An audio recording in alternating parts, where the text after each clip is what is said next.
Salut tout le monde, bienvenue sur ma chaîne YouTube. Mon nom est Christina Vilo, écrivaine sur recueil de poèmes Le Papillon Noir, entrepreneuse high carbone et je vends des merch. Dans le fond, ce que je fais en tant qu'entrepreneuse, j'aide les gens à juste développer des meilleures habitudes de vie, à prendre soin d'eux-mêmes, à créer des routines de self-care qui peut justement leur aider à créer un équilibre personnel, professionnel et mental, émotionnel. Et à travers mon merch aussi, ce que je fais, c'est que à travers mes mots, c'est d'apporter la positivité, de l'amour et de la guérison. Donc, vous pouvez trouver cela tout en dessous de la description de cette vidéo-là. Euh, donc, c'est ça, guys. Aujourd'hui, je vais m'asseoir avec vous et vous parler d'une phrase que genre j'ai entendue en écoutant une vidéo YouTube, justement. Et je me suis dit, c'est tellement vrai. Euh, dans le fond, je vais même dire en anglais, après je vais la traduire, c'est How you describe the world is how you describe yourself. Comment tu décris le monde, c'est comment tu te décris toi. Euh, Guys, qu'est-ce que vous en pensez? Parce que moi, je trouve que c'est vrai, Noé, parce que comment on perçoit la vie, le monde, les gens, pour vrai, j'ai la difficulté à croire qu'on peut voir les affaires de manière objective. On peut le voir, on peut voir les choses, les gens avec un certain recul, avec une certaine distance. Mais tout ce qu'on perçoit, on le perçoit à travers notre propre subjectivité, à travers nos émotions, euh, nos expériences qui nous ont amenés là aujourd'hui, avec ces connaissances-là personnelles qu'on a eues, à travers nos bagages, à travers tout ce qui nous fait nous.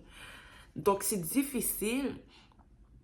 Et je pourrais même dire que c'est faux de dire qu'on peut avoir un point de vue objectif euh, sur les choses, sur le monde, sur certaines situations.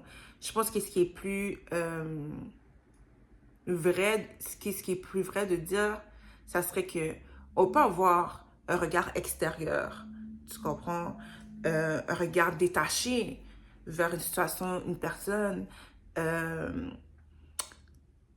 qui implique qu'on n'a pas nécessairement un attachement émotionnel ou on n'est pas tellement proche de l'affaire que il y a certaines choses qui on a une meilleure vue d'ensemble en fait. Parce que des fois, quand on est trop proche, on a la difficulté à voir les petits détails qui font en sorte qu'il y a des affaires qu'on ne perçoit pas, qui sont dans notre angle mort. You know? Et c'est fou parce que je dis, mais on est comme une manifestation de la source. Donc, on est un écosystème. Notre corps en soi est un écosystème et notre âme nous possède. You know? C'est notre âme qui habite dans ce corps et nous, on habite notre âme dans le sens que, tu sais, c'est... Est-ce qu'on habite notre âme? Parce que pour vrai, le français, guys. Mais ce que je veux dire, c'est que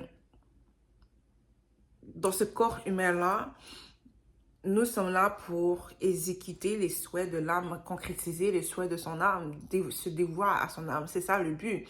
Puis pour se dévouer à son âme, c'est développer une connexion sincère avec nous, apprendre à se connaître, puis découvrir qui nous sommes. Et ainsi prendre ce monde extérieur-là et l'extérioriser, l'offrir au monde euh, et naviguer dans ce monde-là, comme prendre conscience de ces cadeaux, bénédictions et de les mettre à l'œuvre, donc contribuer au bien-être d'autrui. Et c'est ça, gars, j'espère que c'est clair. Mais fait que dans le fond, ce que j'essaie de dire, c'est que on est comme un reflet, des choses, comment on perçoit les choses, c'est un reflet de nous-mêmes, en fait. Tout court, tout simple. Je sais, là, je vais loin, là, avec mon parler, mais ce que j'essaie que... J'essaie ou j'espère que mes trucs soient clairs quand je parle. J'espère que ça résonne avec vous, pour de vrai. J'ai un peu cette anxiété-là de comme, est-ce que je suis comprise ou quoi que ce soit. Mais si vous êtes là, j'imagine que oui. Euh, Dans tous les cas, je vous invite à juste commenter, à partager, à même like cette vidéo-là, guys, puis à vous abonner. Mais dans tous les cas, pour revenir au sujet, euh,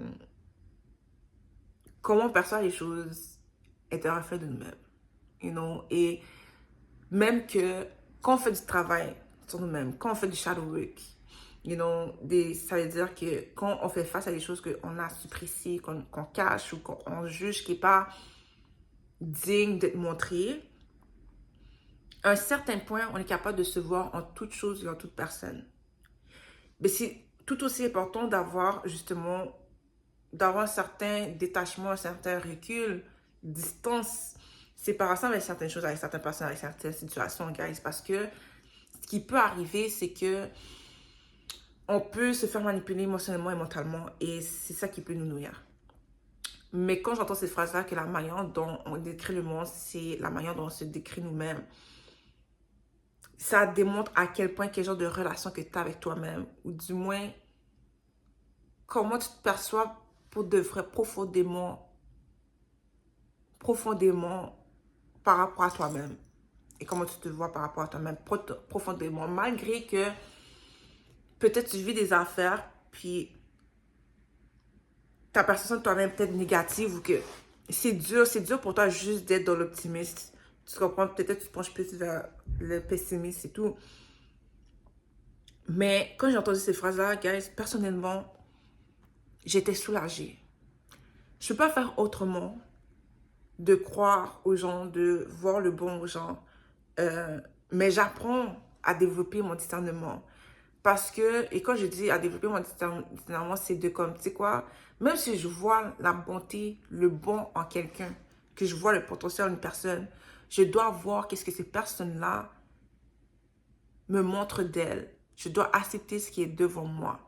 Et quand je dis accepter ce qui est devant moi, c'est que un potentiel, c'est un potentiel. Est-ce que la personne, elle travaille? Est-ce qu'elle elle tap in? Est-ce qu'elle incarne ce potentiel-là? Puis je ne dis pas incarner ce potentiel-là en totalité parce qu'en réalité, ça prend toute une vie pour l'incarner et on continue à évoluer, etc., etc. Tu comprends? Est-ce que, ce que j'essaie de dire, est-ce qu'elle vit à travers ce potentiel-là? Est-ce qu'elle elle l'explore, you know? Ou elle est encore dans cette immaturité-là, dans cette déconnexion de sa personne? Est-ce qu'elle est fausse, en fait, cette personne-là, you know? Est-ce qu'elle marche dans l'intégrité? Est-ce qu'elle marche dans une maturité émotionnelle? Est-ce qu'elle marche dans une intelligence? Et c'est ça que je dois prendre, je dois voir. Je peux pas me dire, oh, mais tu sais, elle a eu un passé difficile et tout. Comme tu sais, je suis pas là pour, on n'est pas là pour sauver qui que ce soit. On est là pour inspirer. Puis ceux qui veulent comme, et s'entraider. Mais pour qu'il y ait de l'entraide, il faut que ça vienne aussi de la personne il faut que je me sorte de là. Il faut que je me sorte de là. Tu comprends? J'ai perdu mon fil, guys. Mais je sais, c'est pas toujours facile de garder, genre, un point de vue positif aux choses. Puis je dis pas de comme être des loulous. You know? Des fois c'est correct d'être des loulous. Des fois, c'est correct d'être dans les illusions. Mais tu sais, une illusion qui est productive dans le sens que, you know what? Je peux pas me permettre de me concentrer sur ce qui ne va pas.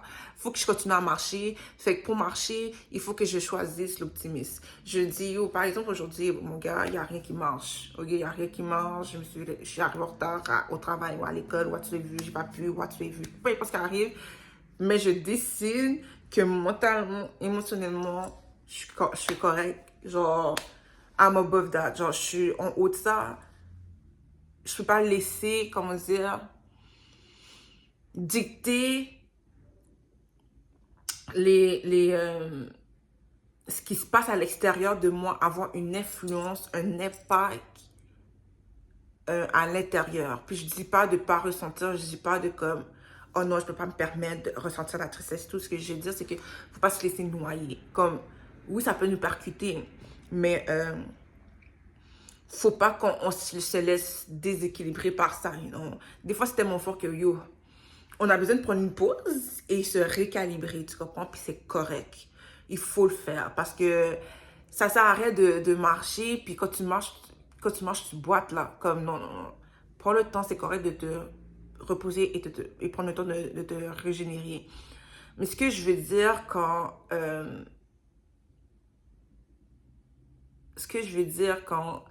la manière dont tu décris le monde, c'est la manière dont tu décris toi. Si tu marches dans le monde pensant que tu es un échec, Je suis désolée, les gars, j'entends tellement de bruit là dans mon bâtiment. Sinon, généralement, tu penses que tu es un échec, que les gens te font sentir que tu es incompris, que tu vaux rien, que tu n'as pas de valeur, que tu n'es pas aimé, que l'amour, c'est pas pour toi et tout. Concentre-toi sur comment tu vois le monde. Je ne peux pas savoir pour vous comment vous percevez le monde. You know? Mais moi, comment je vois le monde, puis c'est toujours resté en moi. Puis en entendant cette phrase-là, ça m'a tellement apporté une paix d'esprit. Parce que à the end of the day, like, pour moi, c'était comme un témoignage que comme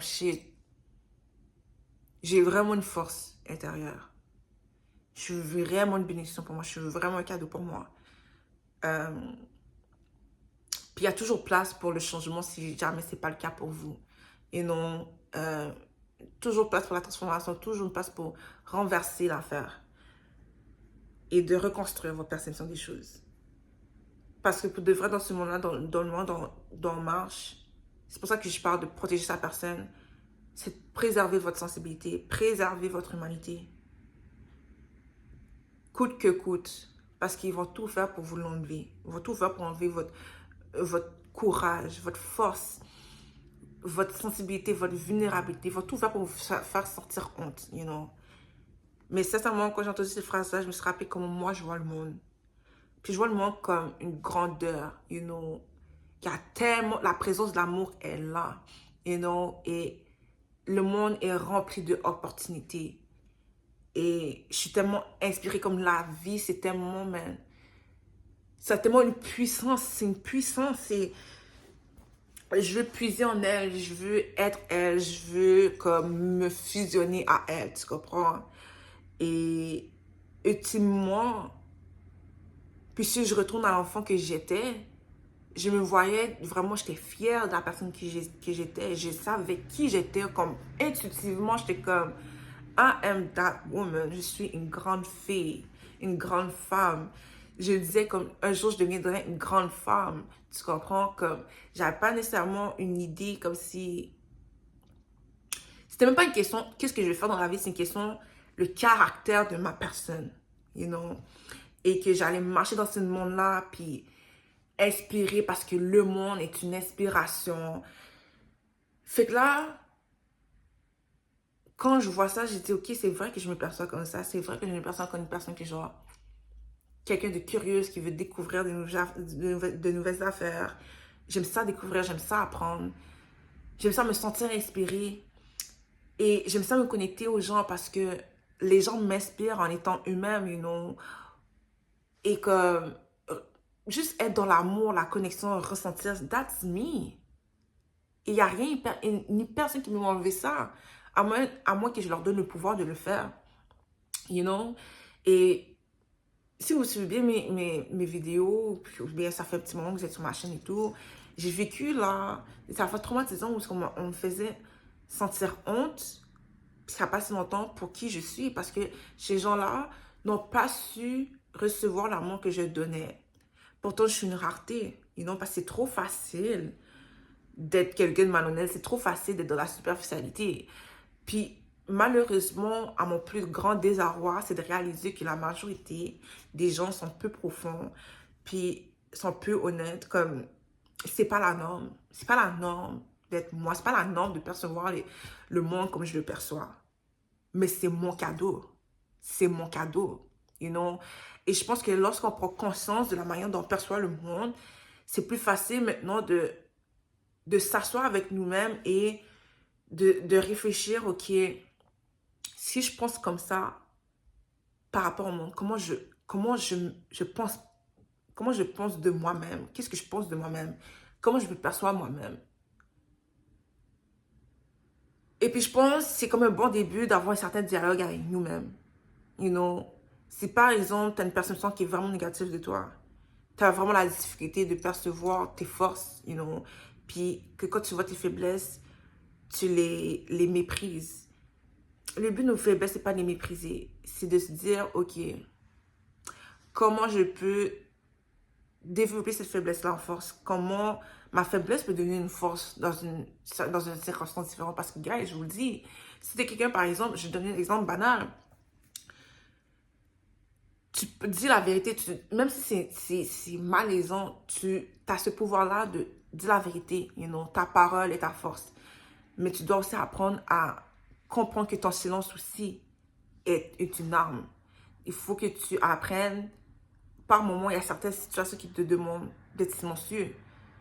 Puis, le silence ne veut pas dire que tu es dans la faiblesse, ne veut pas dire que tu t'abaisses, ne veut pas dire que tu abandonnes.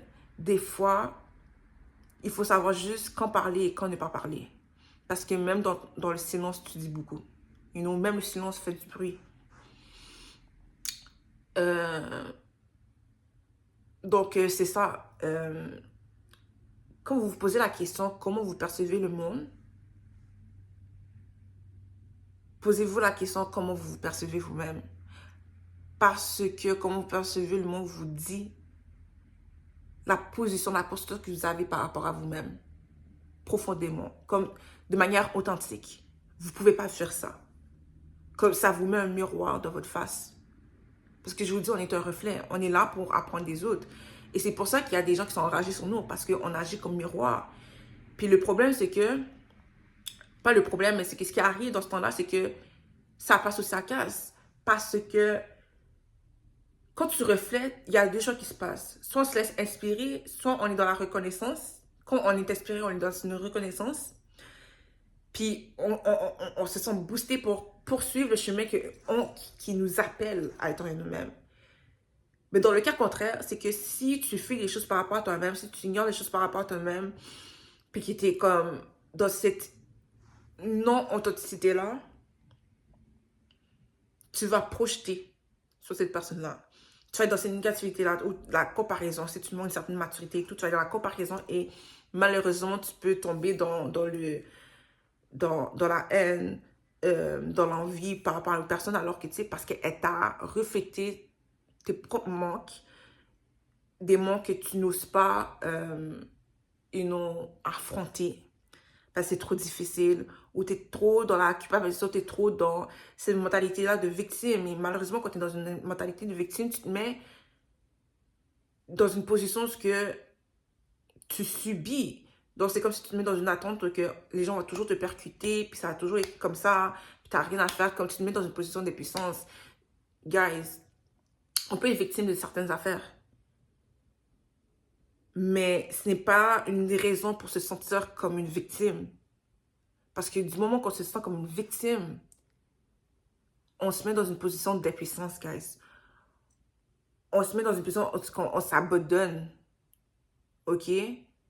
Puis qu'on donne notre pouvoir à celui qui nous a fait du mal. Et on risque, en faisant ça, de devenir la même personne qui nous ont fait du mal.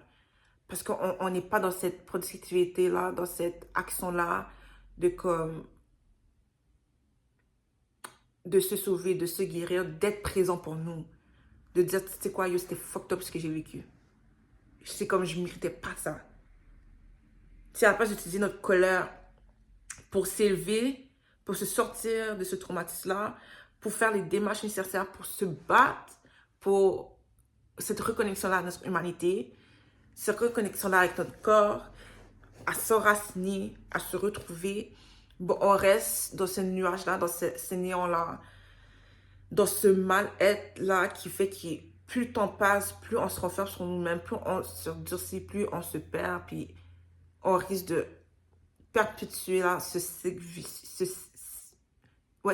vicieux-là. Puis c'est pas ça le but. Puis je sais, c'est difficile, c'est pas évident. C'est pas évident, là. C'est pas évident, parce que peu importe ce qu'on vit, c'est une expérience humaine. Fait qu'aux yeux de Dieu, au vu de l'invisible, it is what it is. Il n'y a pas nécessairement de qu'est-ce qui est bon ou mauvais.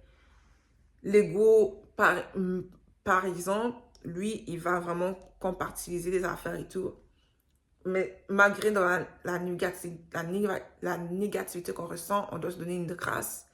On ne peut pas se laisser rester là. C'est pour ça que je dis, guys, on ne peut pas se laisser noyer parce qu'on vit. Mais on doit pouvoir s'asseoir. On doit développer cette force-là, une résistance. Pas une résistance qui est nécessairement suppresse, mais une résistance qui, tu sais quoi, je vais accueillir ça. Je vais être dans ma force, je vais être dans mon courage. C'est inconfortable, mais je dois saisir pourquoi je ressens ceci et comment je peux transmuter ensuite, comment je peux utiliser cette émotion-là pour, tu vois, m'apporter une nouvelle énergie, m'apporter une nouvelle réalité, une meilleure compréhension des choses, m'élever consciemment. And that's that, you know? Et c'est tout. Pour vrai, il n'y a rien d'autre à dire. Depuis qu'on... Puis, vous pouvez utiliser cette phrase-là comme un moment pour ce que vous écrivez dans votre journal ou comme un audio diary ou quelque chose, une réflexion. Puis prenez votre temps pour le faire, guys.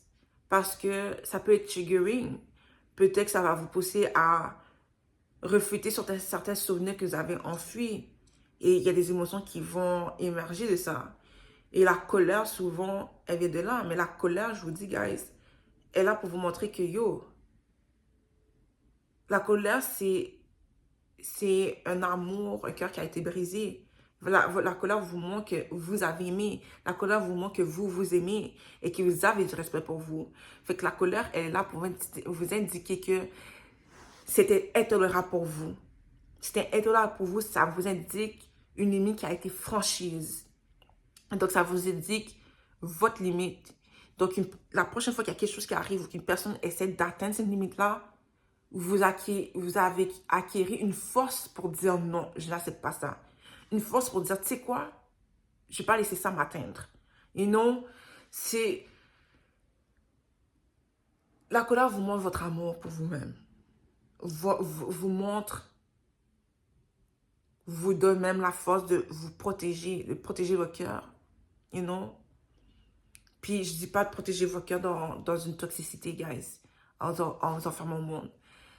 La colère vous montre comment aimer et vous laisser aimer sans être dans la fermeture, sans être dans l'anxiété, sans être dans la peur de se faire blesser et tout. Ça vous permet d'aimer et d'être aimé, mais de ne pas accepter les bouchées de qui que ce soit, de quoi que ce soit. You know? Ça vous permet d'être dans une liberté d'esprit, dans une liberté d'être. You know? Donc, vous ne perdez pas votre temps. Like, une personne qui aime l'amour, like you love love, but you don't play. La colère est là pour vous montrer ça. Quand je vous dis la colère, en réalité, c'est quelque chose de positif lorsqu'elle est bien naviguée, lorsqu'elle est bien comprise. You know? Puis pour ça, ça demande une maturité émotionnelle. Puis pour développer cette maturité émotionnelle-là, il faut prendre le temps de faire cette introspection-là intérieure. Comme pourquoi, se poser la question, pourquoi je vois le monde comme ça? Pourquoi je vois cette personne-là comme ça? You know? Et ensuite, tourner le miroir vers nous-mêmes, parce que c'est toujours vers nous-mêmes. Nous sommes la chose qui donne des sens aux choses. C'est pas le contraire, là. C'est pas le contraire. Du moment qu'on fait ça, on vit à travers le regard d'autrui, on vit pour la validation extérieure. Puis ça ne devrait pas être comme ça parce que on lègue nos pouvoirs à autrui. Et on entre dans une énergie de confusion. Et quand on entre dans une énergie de confusion, ben on entre dans un chemin qui est obscur. Puis ce n'est pas nécessairement une obscurité qui est positive. C'est une obscurité où on te déconnecte de toi-même. Et qu'on te plonge dans l'oubli de qui tu es réellement. Et qu'on te plonge dans une illusion qui est là pour se nourrir de ton ignorance, de ton immaturité. Et donc, il faut une énergie où on a le contrôle sur toi. Et le but de la vie, c'est de prendre conscience que tu es cette puissance-là, que tu es la vie, tu es la vie elle-même, tu es la magie elle-même, et que tu es là pour t'accomplir. Et non, que tu es là pour te réaliser. Peu importe ce que c'est, là. Tu comprends? Donc, je pense que c'est ça, guys. Je pense que c'était vraiment le message que je voulais léguer à travers cette vidéo-là. Genre, comment tu décris le monde, c'est comment tu te décris toi. Et dites-moi qu'est-ce qui en ressort de cette réflexion-là pour vous, guys. Pour de vrai, je savais même pas comment j'allais parler de ça, mais c'est sorti.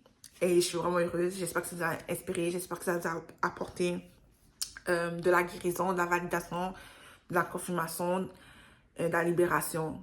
Donc, sur ce, guys, si vous avez aimé cette vidéo-là, je vous invite à liker, à partager, à commenter et à vous abonner à ma chaîne. On se voit bientôt et much love.